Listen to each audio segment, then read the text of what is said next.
고린도전서 1장 26절부터 31절까지입니다.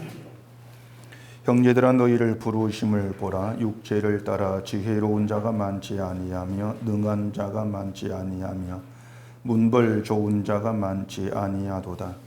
그러나 하나님께서 세상에 미련한 것들을 택하사 지혜 있는 자들을 부끄럽게 하려 하시고 세상에 약한 것들을 택하사 강한 것들을 부끄럽게 하려 하시며 하나님께서 세상에 천한 것들과 멸시받는 것들과 없는 것들을 택하사 있는 것들을 패하려 하시나니 이는 아무 육체도 하나님 앞에서 자랑하지 못하게 하려 하심이라. 너희는 하나님으로부터 나서 그리스도 예수 안에 있고 예수는 하나님으로부터 나와서 우리에게 지혜와 의로움과 거룩함과 구원함이 되셨으니 기록된 바 자랑하는 자는 주 안에서 자랑하라 함과 같게 하려 함이라. 아멘. 기도하겠습니다.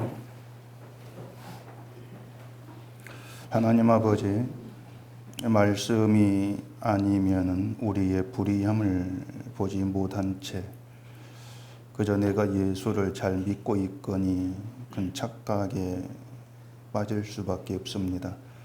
오늘도 주의 말씀을 통해서 우리가 어떠한 모습으로 어떠한 실상으로 이 세상에 존재하고 있는가를 바로 보게 하시고 진심으로 나에게 존귀한 것, 나에게 필요한 것, 오직 그것을 바라보고 쫓기를 소원하는 저희가 되게 해주시옵소서. 예수님 이름으로 기도합니다. 아멘. 여러분들이 그 고린도 전서를 보시면서 먼저 그 중점을 두어야 되는 것은 교회 문제를 대하는 사도 바울의 시각이라 그렇게 제가 말씀을 드렸습니다. 제가 20년 전에 고린도서를 설교를 했었다고 말씀을 드렸는데 그때도 고린도 교회의 문제를 대하는 그 사도 바울의 그 시각에 중점을 두었는가 이걸 좀 보려고 그때 그 원고를 봤더니 그런 게 전혀 없어요. 그래서 제가 이 고린도전서를 시작을 하면서 역시 사도 바울이다 이렇게 이제 감탄을 하게 된 그 부분이 뭔가 하면은 교회 문제를 바라보는 시각이 우리와 판이하게 다르다. 그 점이 이제 저에게 감탄이 되었습니다. 고린도서를 시작하면서 제가 말씀을 드렸는데 다시 말씀을 드릴게요. 이건 여러분이 좀 잘 기억을 해둘 필요가 있습니다. 일단 우리는 교회에 어떤 문제가 발생을 했다. 그러면은 그 교회 교인들의 믿음을 의심하는 것부터 우리가 이제 시작을 합니다. 교인들의 믿음에 문제가 있어서 믿음이 없어서 문제가 발생했다. 이러한 생각을 가지고 교회를 이제 바라보게 되는 거죠. 그래서 그 목사들이 하는 말이 교회에 문제가 없게 하려면 교인들을 잘 교육을 시켜야 된다. 이런 말을 공공연하게 이제 하게 됩니다. 교육의 목적을 교회에 문제가 발생하지 않도록, 문제를 일으키는 교인이 되지 않도록 그렇게 하기 위해서 이제 교육을 시키는 어떤 그런 의미가 되어지겠죠. 그리고 또 교회에 문제가 이제 있게 되면은 하루속히 그 문제를 해결할 수 있는 방법을 찾게 됩니다. 그 방법 중에 하나가 문제를 발생시킨 교인을 찾아내서 치리를 하거나 출교를 하는 거죠. 교회 문제의 원인자를 색출해서 제거를 해버리는 거. 이게 교회 문제 해결한 하나의 그 방법이 되기도 합니다. 그것도 안 되면 세상법을 이제 또 이용을 하게 되죠. 그래서 문제를 일으킨 사람이 말을 안 들으면 고소를 이제 하게 되고 또 재판을 내서 제재를 하고 혹시 어떤 재산 문제가 연관되어 있으면 그 역시 세상법에 도움받아서 강제로 해결하려고 하고 이런 시도를 이제 많이들 하죠. 고린도서에서도 보면은 이 세상법에 고소하는 그런 문제를 바울이 다루고 있습니다. 이것 때문에 교회 문제를 세상법의 고소해서 해결하려고 하는 것이 맞냐 틀리냐 이걸 두고 다투는 이제 그런 경우도 또 있기도 하죠. 이런 것들이 그 교회 문제를 바라보는 우리의 보편적인 그 시각이고 또 태도라고 이렇게 이제 말할 수가 있는데, 말씀드린 것처럼 사도 바울은 그런 우리의 이제 습성, 우리의 태도와는 전혀 다른 시각의 모습을 지금 보여주고 있는 겁니다. 어떻게 다른가 하면은 바울 중심에는 그 속의 중심에는 십자가가 있는 겁니다. 근데 우리의 중심에 뭐가 있냐면은 십자가가 아닌 교회가 있습니다. 그게 판이하게 다른 점입니다. 다시 말해서 우리의 관심, 목사의 관심이라고 합시다. 목사의 관심은 교회를 지키는 겁니다. 안정적으로 교회를 지키는 거죠. 그걸 위해서 문제를 해결하려고 하는 겁니다. 교회를 안정시키기 위해서. 근데 바울은 아니에요. 바울은 교회 안정이 주목적이 아니고 관심도 아니고 십자가 안에서 신자가 누구냐, 신자가 어떤 사람이냐, 이걸 이제 얘기를 하면서 고린도 교회와 같은 문제가 왜 이제 발생을 하느냐, 여기에 초점을 두고 얘기를 하고 있는 겁니다. 그러니까 고린도 교회 그 성도들이 하나님으로 말미암은 어떤 은혜와 은총을 제대로 알고 누리고 가는가를 그 자신들에게서 발생한 문제를 통해서 보게 하는 거예요. 거기에 초점을 두고 있는 겁니다. 그래서 바울은 자기가 복음을 전함으로 세워진 고린도 교회가 아무런 문제 없이 안정적으로 부흥하고 잘 성장되기를 바라는 그런 마음을 가지고 이제 편지를 쓰는 것이 아니고 그 성도들로 하여금 하나님 백성이라고 하는 것이 뭔가 하는 것을 알게 하는 겁니다. 알게 하고 그 백성됨, 하나님 백성됨을 온전히 누리게 하는 그 목적으로 편지를 쓰는 거죠. 이것이 사도 바울이 고린도 교회를 사랑하는 바울의 그 마음이에요. 십자가로부터 나와지는 사랑이다, 이렇게 볼 수가 있습니다. 우리 같으면 안 그렇죠. 우리 같으면 아마 교회를 막 책망하는 그런 말로 시작을 할 겁니다. 너희에게 이런 문제가 있다는 걸 들었는데 도대체 믿음이 있는 거야 없는 거야, 뭐 이런 식의 야단을 막 치겠죠. 근데 바울은 시작이 어떻다겠습니까? 저는 이 바울이 이 구절을 몇 번 읽어도 좋아요. 그 2절 3절 보시면은 1장 고린도에 있는 하나님의 교회 곧 그리스도 예수 안에서 거룩하여지고 성도라 부르심을 받은 자들과 또 각처에서 우리의 주 곧 그들과 우리의 주 되신 예수 그리스도의 이름을 부르는 모든 자들에게 하나님 우리 아버지와 주 예수 그리스도로부터 은혜와 평강이 있기를 원하노라. 문제가 그렇게 많은 교회를 향해서 바울이 이 구절을 얘기하고 시작을 한다. 이것 자체가 바울이 교회를 보는 시각이 정말 다르다는 우리에게 지금 보여주고 있는 겁니다. 고린도 교회 문제가 한두 개가 아니라겠죠. 굉장히 심각한 문제로 막 산 적이 있었는데, 그런 교회를 향해서 너희는 거룩한 하나님의 교회다, 이렇게 말하고 시작을 한다는 거 분명 쉬운 일은 아닌 거예요. 바울이 화가 막 나는 걸 꾹 참고 아이고 좋은 말로 시작하자, 이런 그 의도가 아니라겠습니다. 그런 의도가 아니에요. 막 화가 나는 걸 막 누르면서 에이 좋은 게 좋은 거지 하면 좋은 말로 하면서 말 듣게 하려고, 그런 의도가 아닌 겁니다. 이 바울의 이 2절의 말은 그 교회를 향한 진심이에요. 교회를 그렇게 바울이 보고 있는 겁니다. 그것 자체가 교회를 바라본 시각이 우리와 너무 다르다. 그 차이가 어디에 있냐? 우리 속에는 교회가 있는데 바울 속에 십자가가 있다. 그렇게 차이가 난다고 하는 것이에요. 저 같아도 그래요. 저 같아도 교회에서 누가 문제를 일으키는데 당신은 하나님이 부르신 거룩한 성도입니다, 이렇게 말하기가 좀 싫을 것 같습니다.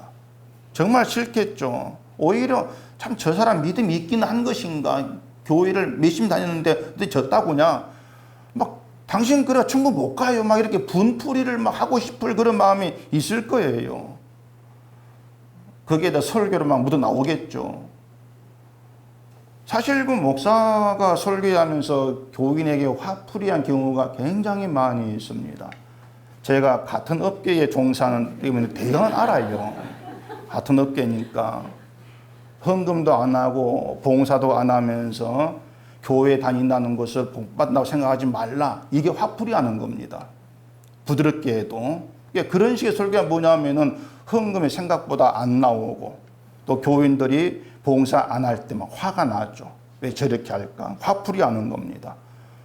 또 교인들은 순진해가지고 야 목사님 우리가 복 받지 못할 거 염려해가지고 저렇게 말하는구나 생각할지 모르겠는데, 다시 말하지만 같은 업계에 있으니 잘 알아요. 분풀이한다 그 말은 걱정 안 하는 게 아니에요. 그러니까 목사에게 달갑지 않은 교인이 누구냐? 헌금 안 하고 봉사 안 하는 교인입니다. 정말 달갑지가 않습니다. 그냥 자리 채워주는 교인으로 막 그렇게만 보죠. 제가 그렇다는 것은 뭐라고 할지 어떻게 해야 될지 모르겠다. 아니에요. 근데 거기에다가 노상 문제만 일으키는 그런 교인이라면은 그야말로 최악의 교인이겠죠. 목사에게는 최악입니다. 그런 교인을 향해서 당신은 예수 그리스도 안에서 거룩하여지고 성도라 부르심 받은 자입니다. 이렇게 말을 한다는 것은 그 사람을 목사나 교회의 관계가 아니고 정말 십자가 안에서 바라볼 때 그런 말이 가능한 거예요. 순수하게 십자가 안에서 바라볼 때. 자, 그런 점에서 바울이 참 놀랍고 감탄이 된다. 이렇게 말씀을 드린 겁니다. 자, 말씀드린 것처럼 바울은 교회 문제, 우리와 다른 시각으로 본다 하겠습니다. 지금 바울이 가장 먼저 다루고 있는 것은 분쟁과 분파죠. 교인들끼리 분쟁이 있고 또 뭐 목사파, 장로파 이런 분파가 있다면은 우리는 교회가 왜 저래? 이런 시각이라겠습니다. 내가 다니는 그 교회든 다른 교회든 그런 생각이 가장 먼저 들 수밖에 없는 거예요. 은속교회를 왔는데 목사와 장로가 막 싸운다. 야, 교회가 왜 저래? 가야 되겠다. 뭐 가버리고 이런 게 비일비재 있겠죠. 그런 게 이제 뭘 의미하는가 하면 은연중에 우리 그 자신에게는 교회다운 교회에는 아무런 문제가 없고 분쟁도 없고 평안하고 서로 사이좋게 잘 지내는 그런 교회다. 이게 우리 속에 지금 박혀 있다는 겁니다. 그런 의식이. 그렇기 때문에 교회를 그런 시각으로 늘 보게 되는 거예요. 그게 뭐냐면 교회를 도덕과 윤리의 기준, 그 기준으로 바라보는 습성입니다. 그 습성이 우리에게 살아있다. 이것이 교회 문제를 통해서 드러나는 거예요. 교회가 왜 저래? 이런 시각으로. 그게 뭘 의미하느냐? 우리가 십자가를 말하면서도 내 속 중심은 십자가가 아니라는 겁니다. 그렇게 늘 발각이 되어지는 거예요.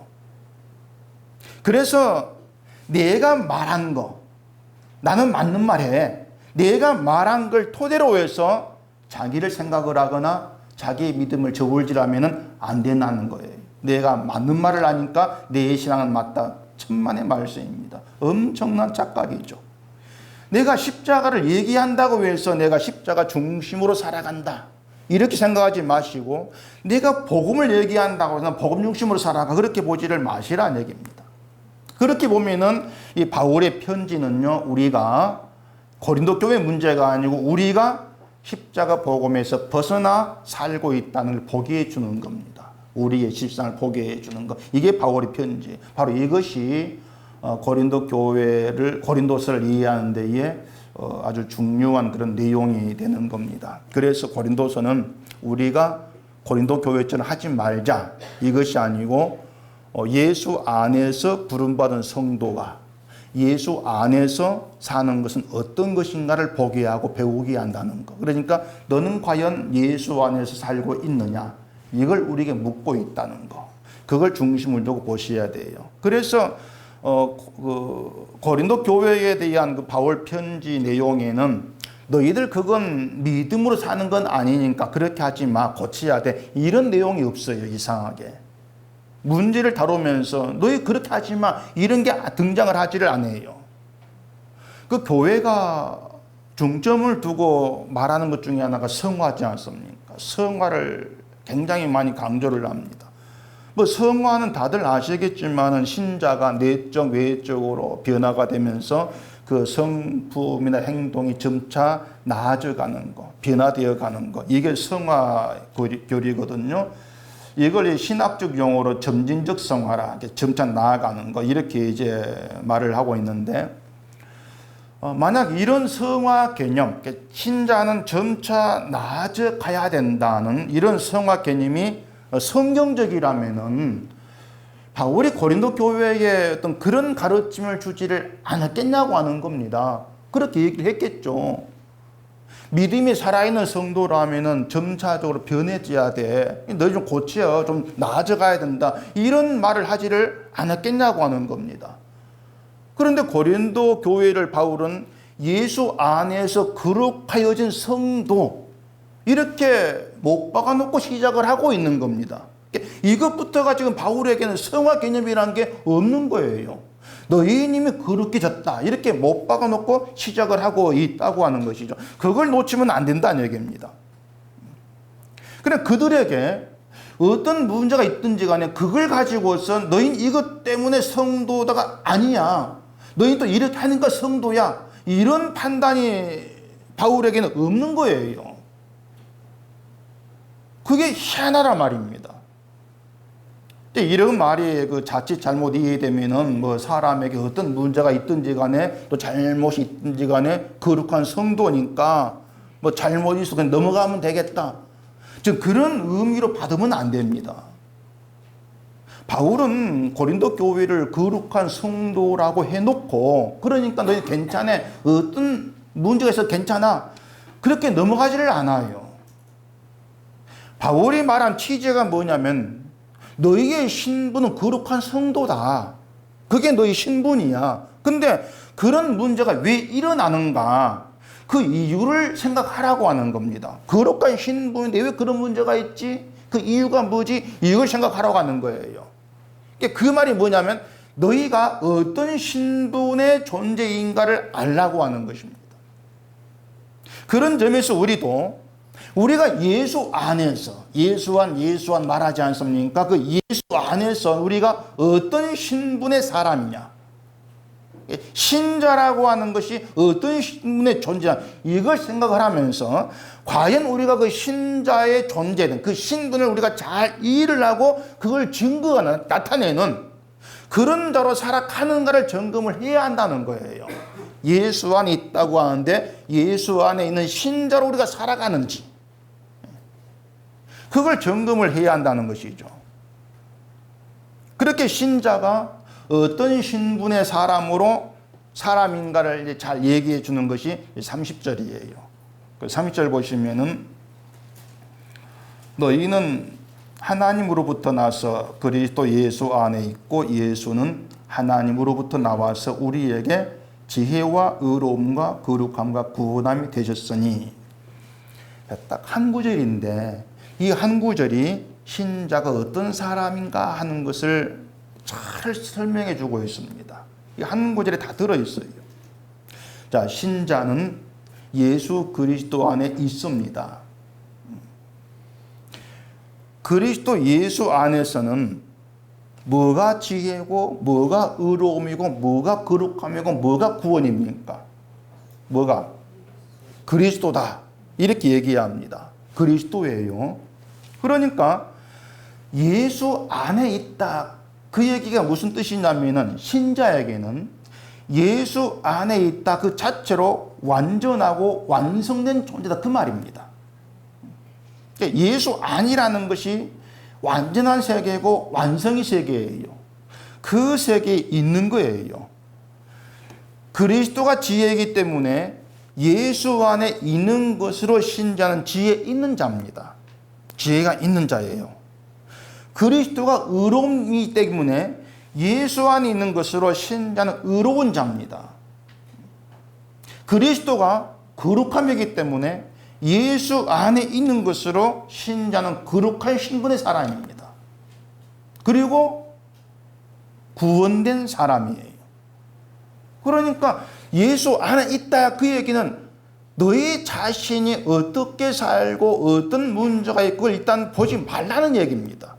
예수로 인해 되어진 것이니까 그걸 얘기를 하죠. 자, 그러면은 예수 안에 있는 신자가 좀 더 나아져야 되고 그 성품이 변화되어야 되는 것이 필요하냐고 하는 거예요.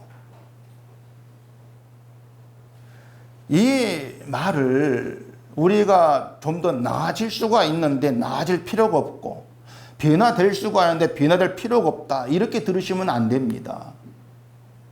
그렇게 들리는 것 자체가 좀 문제가 되겠지만은 사람이 나아지고 변화되는 것은 우리 기준, 우리가 볼 때 저 사람은 뭔가 달라진 것 같아 이렇게 느끼는 것이지 하나님에게는 아니에요.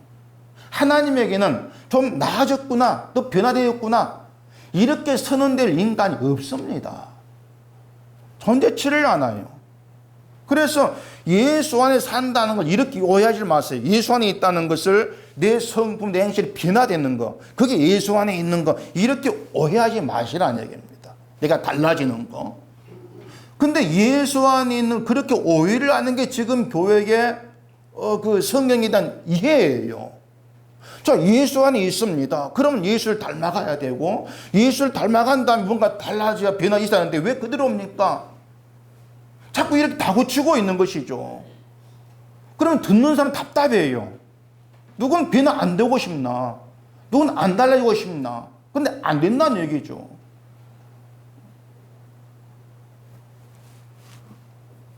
근데 바울은 지금 그 얘기를 하고 있는 것이 아닌 거예요. 예수 안에 있다? 근데 그리스도가 너희의 의로움이고 지혜고 거룩의 구원이야. 그럼 그리스도의 안에 있는 것 너희는 다 된 거야. 그걸 누려. 그 신분, 그 존재됨을 너희가 알고 그렇게 살아가. 지금 그걸 바울이 얘기를 하고 있는 것이죠. 변화, 달라짐, 이걸 지금 꼬집고 얘기하는 것이 아니에요.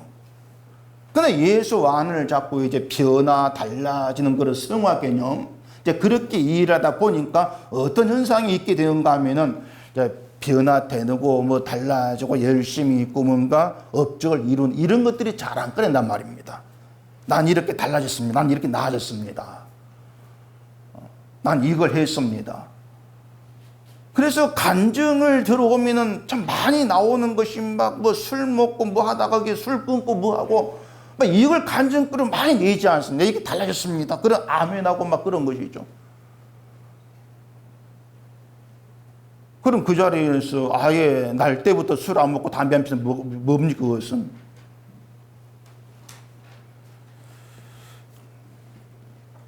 결국은 예수 안에 있다고 하면서 자랑거리가 예수가 아니고 내가 달라진 그 자랑거리가 뒤바뀌어 버린 거죠. 그건 예수 안에서 사는 것이 아닌 거예요. 자, 지금 고린도 교회가 뭘 자랑을 합니까? 이제 뒤에 가면 은사 자랑이 나오는데 지금 1장에서는 사람이 자랑거리예요. 사람이. 바울에게 속했다. 이게 자랑거리고 난 아볼로, 난 베드로에게.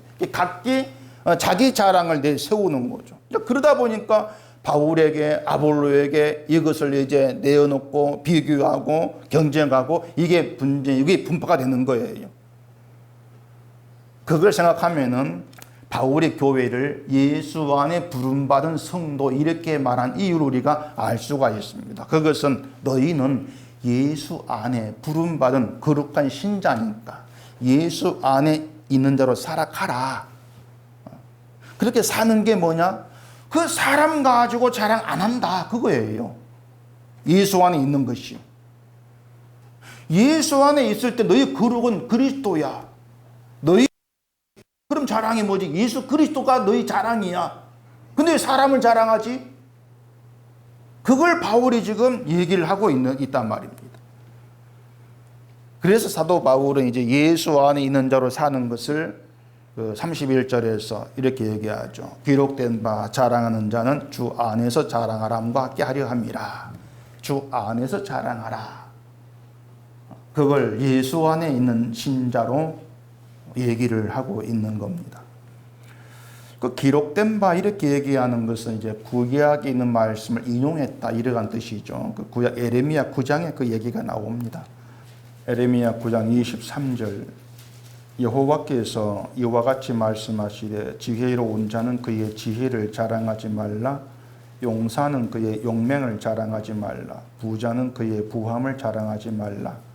자랑하는 자는 이것으로 자랑할지니 곧 명철하여 나를 아는 것과 나 여호와는 사랑과 정의와 공의를 땅에 행하는 자인 줄 깨닫는 것이라. 나는 이 일을 기뻐하노라. 여호와의 말씀이니라. 근데 에레미야서 이 말씀에는 주 안에서 자랑하라 이 말이 안 나오지 않습니까? 근데 바울은 이 내용을 인용을 하면서 자랑하는 자는 주 안에 자랑하라 이렇게 말한 것은 지금 에레미야의 내용을 주 안에서의 자랑을 의미하는 것으로 이렇게 바울이 봤다 이런 의미가 되는 거예요. 그 에레미야 선지자의 그 말의 뜻은 이러합니다. 사람 보면 어떤 사람은 돈이 이제 많고 어떤 사람은 또 지혜가 있고 어떤 사람은 또 돈 없고 뭐 이렇게 하는 각기 다 이제 다르지 않습니까? 이렇게 서로 각기 다른 것을 가지고 있으면서 자기 것을 내어놓고 자랑을 하면은 결국 내 것이 더 낫다는 걸 주장하는 그런 분쟁이 되는 거예요. 그렇게 서로 이제 각자가 자기를 바라보면서 내게 있는 것을 끄집어내지 말고 하나님을 아는 것과 여호와 하나님이 사랑과 정의를 땅에 행하는 분임을 깨닫는 그 명체를 자랑하라. 그 얘기를 하고 있는 것이거든요. 그 말이 뭔가 하면은 너희가 나를 안다면 그건 너희가 나의 자녀이기 때문이다. 그 의미가 담겨 있는 거예요. 그러니까 돈이 있다거나 뭐 용맹이 있다거나 이게 하나님의 자녀라는 증거가 아니거든요. 하나님의 자녀의 증거가 뭐냐면 하나님을 안다는 겁니다. 하나님을 알게 되는 것이 하나님 자녀의 증거예요. 왜냐하면 하나님을 알고 하나님 행하신 일을 깨닫게 되어지는 것은 하나님 백성의 관계에서 하나님 알게 하신 거예요. 그렇기 때문에 하나님을 안다. 그건 하나님의 자녀야, 백성이야 이 뜻이죠. 그런 자랑이 뭡니까? 내가 돈이 있다, 용맹이 있다 이것이 아니고 내가 하나님의 자녀에 부름받았다. 그게 자랑거리가 되어져야 한다는 거죠. 왜냐하면 너희의 직이나 용맹이 너희의 운명을 좌우를 못한다는 거예요. 그것들이 아무리 세상에서 힘이 있고 또 가치 있는 것으로 인정된다 할지라도 용맹이 있다는 것이 뭐 돈이 있다는 것 죽은 데 살리는 그런 기적이 능력이 못 된다는 겁니다. 우리 운명을 좌우하는 것은 하나님과의 관계예요. 하나님의 자녀라고 하는 것 자체가 우리 운명이에요. 그 운명이 뒤바뀌는 것 아닙니까? 그걸 안다면은 하나님의 자녀라는 그 신분, 그 관계 안에서 본다면은 이 세상의 자랑거리들이 아무런 쓸모 없다는 것을 모를 수가 없다고 하는 거죠. 안다는 거죠. 그렇기 때문에 이 땅의 건 자랑하지 않게 되어지고 내가 하나님의 자녀로 부름받았다는 거. 이게 자랑이 되어지는 거예요. 그걸 바울은 주 안의 자랑으로 이렇게 얘기를 하고 있는 것이죠. 왜냐하면 바울이 말한 대로 하나님으로부터 나서 예수 그리스도 안에 있게 된 자, 그가 바로 하나님의 자녀란 신분에 있기 때문에 그런 겁니다. 자녀이기 때문에 예수 안에 있게 하신 것이죠. 그래서 주 안에서 자라게 되는 이것이 예수 안에 있는 하나님의 자녀로 살아가는 것이다. 그렇게 얘기가 되어지는 거예요. 예수 안에 있는 하나님의 자녀로 사는 게 뭡니까? 이렇게 물었을 때에 뭐 이것하고 저것하고 다 그 생각지 마시고 주 안에서 주님을 자랑한 자로 살아가는 겁니다. 이렇게 얘기하시면 된단 말입니다. 근데 그 주를 자랑한다는 것이 뭐 길거리 나와가지고 나는 예수 구원받습니다 막 떠벌리고 그걸 의미하는 것이 아니고 예수 그리스도 외에는 자랑할 게 없는 거예요. 그게 예수를 자랑한 자로 살아가는 거예요. 사람도 자랑거리가 아니고 교회도 자랑거리가 안 되는 거예요. 왜? 예수로 인해 내가 거룩과 의로움을 얻었기 때문에 예수만 자랑되어지는 것이죠.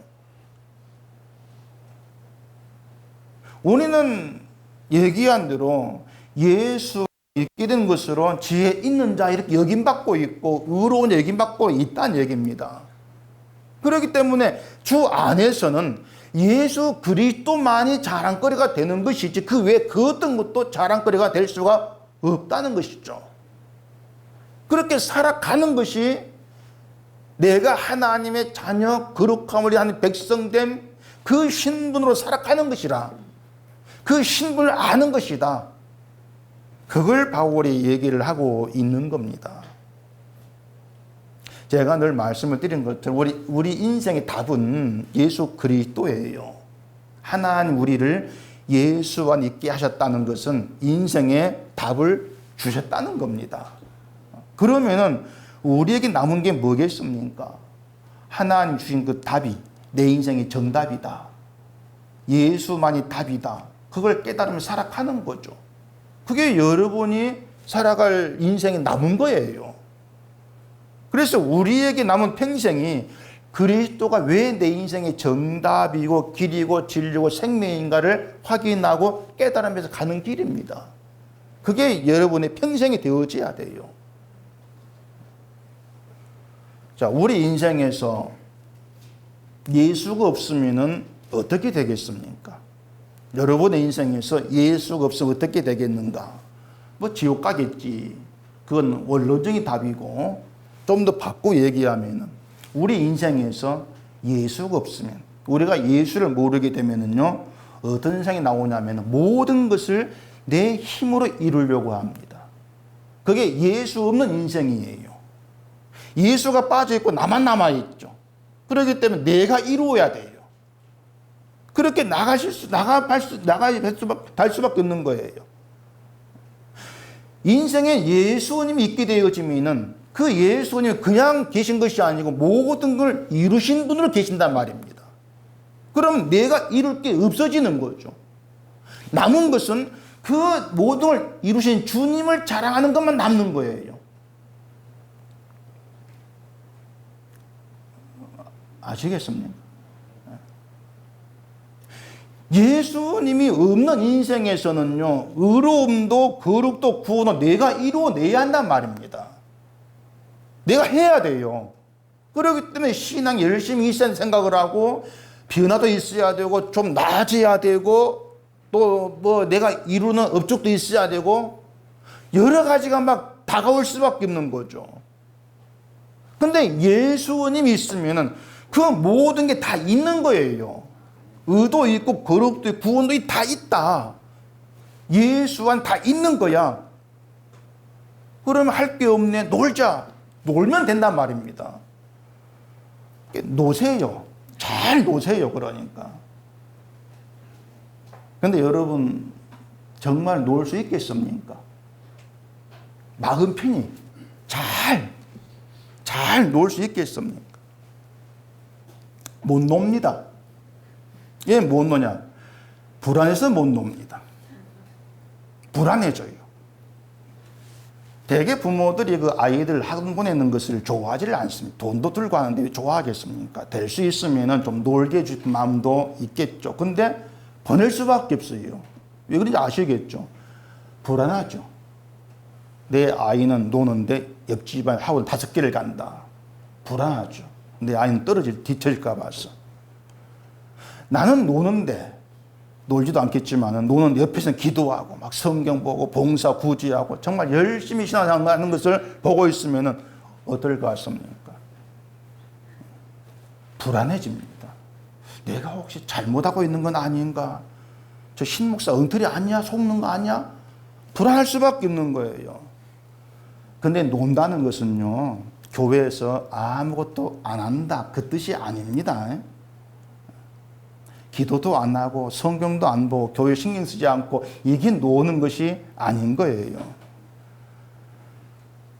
지금 교회에서 들을 수 있는 대부분의 설교의 초점이 뭔가 하면은 이렇게 하면 구원받고 복받습니다. 그 얘기입니다. 초점이. 물론 우리 행함이 아니고 예수를 믿음으로 구원받는 이런 말은 합니다. 그런데 구원받는 믿음을 얘기하면서 인간의 행함을 혼합을 시키죠. 그래서 이렇게 하는 것이 진짜 믿음이고 그 믿음이 구원받는 믿음이다. 그렇게 얘기를 합니다. 그러다 보니까 뭔가 하지를 않으면은 믿음이 아닌 게 돼버립니다. 그게 지금의 교회의 모습이에요. 근데 바울이 말하는 것은 전혀 그것과 다르지 않습니까? 하나님이 우리를 예수 안에 있게 했다는 것이고, 되어진 거예요. 있게 했다는 것이고, 예수 안은 모든 게 완벽히 다 갖추어진 것이라는 거죠. 우리에게 필요한 의로움, 거룩한 구원이 모든 게 이루어진 것이 예수 안이다. 그렇기 때문에 뭘 위해서, 그걸 위해서 내가 해야 될 것이 없는 거, 그러니까 노는 것밖에 없다고 하는 것이죠. 그냥 노는 것이 아니고 예수를 자랑하면서 노는 거죠.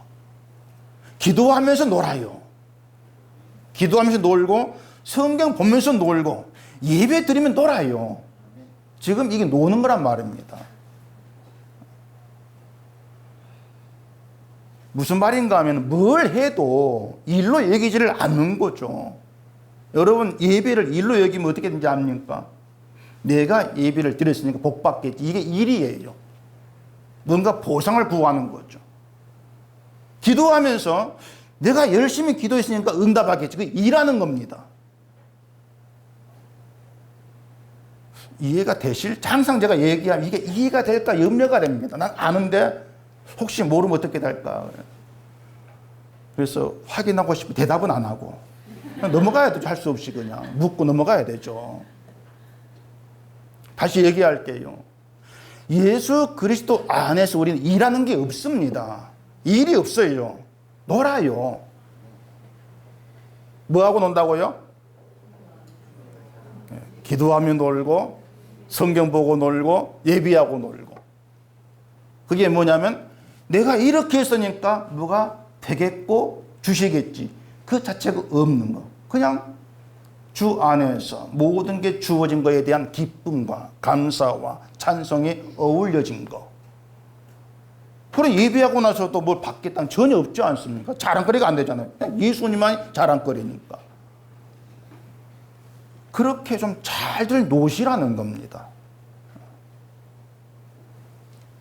우리는 구원받기 위해서 해야 될 것도 없는 사람들, 복받기 위해서 해야 될 것도 없는 사람들, 내가 의롭게 되기 위해서 해야 될 것도 없는 사람들, 그게 예수 안에 있는 신자, 그리고 자랑거리는 내가 하는 것이 될 수가 없는 거, 예수님의 자랑거 되는 거, 그 예수 안에 있는 거, 그걸 바울이 얘기하고 있는 거예요. 너희가 그런 신분인데 왜 사람을 자랑하냐? 내가 너희에게 뭐 세례 줬다고 내 이름 줬냐? 아니잖아. 그렇게 바울이 막 편지를 쓰고 있는 거죠. 근데 그것이 빠져버리면 결국은 늘 내가 한 일을 내세우며 자랑을 하죠. 금식 기도가 자랑이 되고 나 성경 몇 번을 읽었어 이 자랑거리가 되죠. 그게 몽땅 일을 했다는 증거입니다.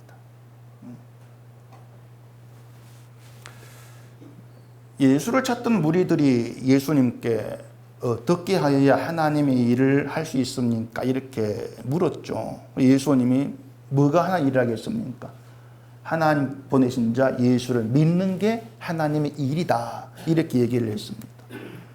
예수를 믿는 게 하나님 일인데 그러면 일해야 되겠다? 그게 아닌 거예요. 그 일을 우리가 못합니다. 왜? 믿음은 하나님 주신 것이니까. 그러니까 사람은 자기 힘으로 하나님 일을 하는 것도 없는 거예요. 그래서 내가 했다고 내세우고 자랑할 것이 단 1%도 없는 것. 그게 예수 안에 있는 것이라고 말입니다. 그렇게 예수 안에서 자기를 봐요. 예수 안에 있는 나를 보니까 내가 한 게 없구나. 나의 의와 내 거룩과 나의 구원을 위해서 예수님이 일하셨구나. 주님의 일만 생각을 하죠. 그래서 주님의 공만 높이고 주님만 자랑하는 것. 그게 예수 안에 있는 것이다. 그렇게 설명이 돼요. 보면 26절 보십시다. 형제들아 너희를 부르심을 보라. 육체를 따라 지혜로운 자가 많지 아니하며 능한 자가 많지 아니하며 문벌 좋은 자가 많지 아니하도다. 자, 형제들아 너희를 부르심을 보라 이렇게 말하는데, 자, 여러분은 누가 불렀습니까? 누가 부르셨어요? 하나님이 부르셨다. 일단 답은 그렇게 해놓고 넘어가십시다. 자, 여러분을 부르신 분이 계십니다. 그건 여러분의 발로 나온 게 아니다. 이런 의미가 돼요. 불러주지 않으면은 누구도 십자가 앞으로 나오지를 않습니다. 문벌이 좋다 해가지고 십자가 찾지를 않습니다. 오히려 그런 것들이 있을수록 예수를 믿을 필요를 느끼지를 않습니다. 뭔가 있으니까. 그래서 하나님이 부르셔서 나오게 되고 내가 하나님으로 인해서 예수 안에 있게 되었다는 걸 알게 되어지면 늘 주님만 보게 돼요. 내가 어떻게 이렇게 되었지? 아, 그리스도구나. 모든 방향이 예수께로 가게 되어지는 거예요. 또 27절부터 볼까요? 그러나 하나님께서 세상에 미련한 것들을 택하사 지혜 있는 자들을 부끄럽게 하려 하시고 세상에 약한 것들을 택하사 강한 것들을 부끄럽게 하려 하시며 하나님께서 세상에 천한 것들과 멸시받는 것들과 없는 것들을 택하사 있는 것들을 폐하려 하시나니 이는 아무 육체도 하나님 앞에서 자랑하지 못하게 하려 하심이라. 십자가는요, 세상이 볼 때에는 미련하고 약하고 천할 수밖에 없습니다. 따라서 십자가를 믿는 신자 역시도 세상 안에서는 미련하고 약하고 천한 존재예요. 근데 신자는 그 십자가가 미련하게 보이고 약하게 보이는 그 십자가가 나의 의고 내 구원이다. 이걸 아는 겁니다. 그렇기 때문에 그 십자가에 죽으신 예수님만을 높이게 되어지는 거예요. 이것이 부름받아서 예수 안에 있게 된 신자의 특징이라는 얘기입니다. 그래서 신자가 십자가를 믿는다면은 그 십자가를 내가 믿는 것이야말로 참된 지혜다. 그 십자가가 내 구원임을 아는 게 참된 지혜다. 그 사실이 그 삶에서 담겨 나와져야 돼요. 그런 뜻으로 바울은 세상에 미련한 것들을 택하사 지혜 있는 일을 부끄럽게 하시고 이렇게 얘기를 하고 있는 겁니다. 그래서 말씀드린 것처럼 중요한 것은 바울이 왜 이런 말을 하고 있는지 그걸 아는 거예요.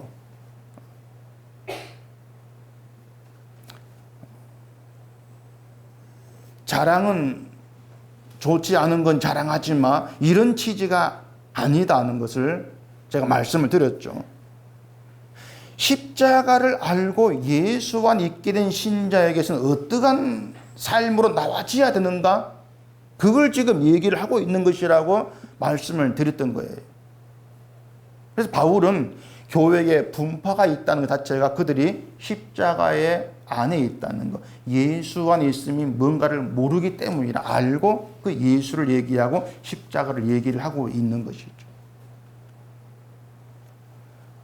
분파라고 하는 것은 육체를 자랑하기 때문에 발생하는 겁니다.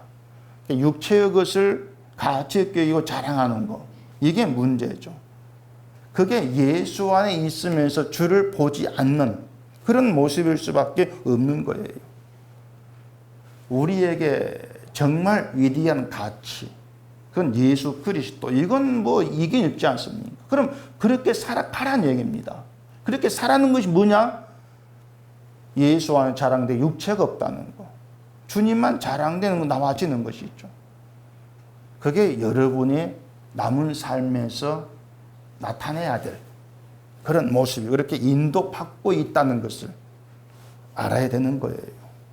신자는 오늘을 예수 안에 산 것처럼 내일도 모레도 그렇게 하나님께서 부르실 때까지 예수 안에 살게 됩니다. 내 쪽에서 뭔가 잘못한 게 있어서 넌 나가, 쫓겨나는, 이건 없는 거예요.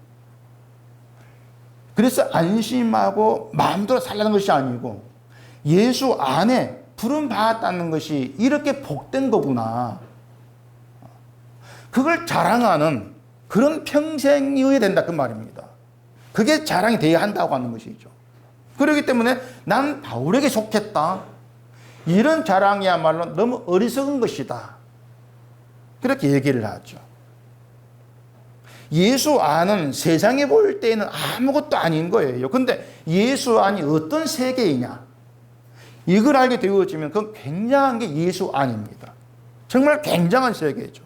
그 굉장한 것을 정말 굉장한 거구나 이렇게 받아들이게 되는 이것이 신자로서의 영광됨이에요. 내가 예수 안의 세상을 내가 알게 되었다. 그게 여러분의 영광이고 여러분의 복됨이고 은혜란 얘기입니다. 딴 게 아니에요. 그 예수 안에 굉장한 가치를 내가 알게 되었습니다. 세상은 다 무시하는데 별것 아니게 여기고 있는데 나는 그 예수 안이 무시가 되지 않고 별것 아닌 것이 아니고 내 인생의 전부를 걸고 그 길로 가야 될 가치 있는 것으로 여겨지더라. 그 자체가 여러분께 영광이고 승리란 말입니다. 이 땅에서 승리하는 거. 그래, 여러분의 신자됨, 여러분의 존재는요, 너 어느 교회 교인이야? 이걸로 증명되지를 않습니다. 확인되지를 않아요. 얼마큼 변화되었지? 그렇게 확인되지를 않습니다. 오직 예수 그리스도만을 자랑하게 되어지는 것으로 확인되어져요. 예수 안에 있다. 난 그래서 예수님만이 나의 자랑입니다. 그걸로 확인 끝난 겁니다. 예수 안에 있는 것이 여러분의 복됨이고 영광이고 능력이고 강함이기 때문에 그런 겁니다. 바울은 고린도 교회를 바로 그 복된 신자의 길로 인도에 가기 위해서 지금 이 얘기를 하고 있는 거예요. 너희는 그 영광됨, 그 신자의 자랑 너희 지금 입고 있다, 놓치고 있다고 하는 거죠. 그래서 예수 안에 있는 너희의 신분에서 너희가 어떤 존재인가를 보라는 거예요. 그러면 사람이 자랑거리가 아니고 예수님이 자랑거리가 된 그 신자의 복된 영광됨으로 너희가 살아갈 거야. 그게 예수 안에 있는 신자로서의 당연한 모습이다. 그걸 얘기를 하고 있는 겁니다. 그래서 이제 여러분께 남은 평생 그겁니다. 주 안에서 예수만 자랑하는 것으로 드러나는 것. 이게 여러분의 평생의 소원이 돼야 돼요. 하나님 또 그렇게 나를 인도에 가실 것을 의지하고 부탁하고 또 그렇게 믿고 나아가는 거죠. 하나님 나를 그런 길로 이끌어 가실 거야. 주 안에서 예수 그리스도만 자랑되어지는 이게 여러분의 남은 평생이 되어지기를 바랍니다. 기도하겠습니다. 우리 아버지 하나님, 말씀 앞에 나올 때마다 세상이 관심 두지 아니하는 것, 이 땅이 가치 없게 여기는 것들을 우리는 보고 듣고 배웁니다. 그러면서 우리가 예수 안에 있는 것이 얼마나 영광된 것이고 복된 것인가를 깨닫게 되어집니다. 예수 안은 모든 것이 이루어진 완성된 세계입니다. 그 완성의 세계를 살아가면서 주님만 자랑하게 되어진 이것이 우리의 복이고 영광됨인 것을 알게 하시고 남은 평생토록 주만 자랑하는 그 길로 인도받기를 원하는 저희가 되게 해주시옵소서. 예수님 이름으로 기도합니다. 아멘.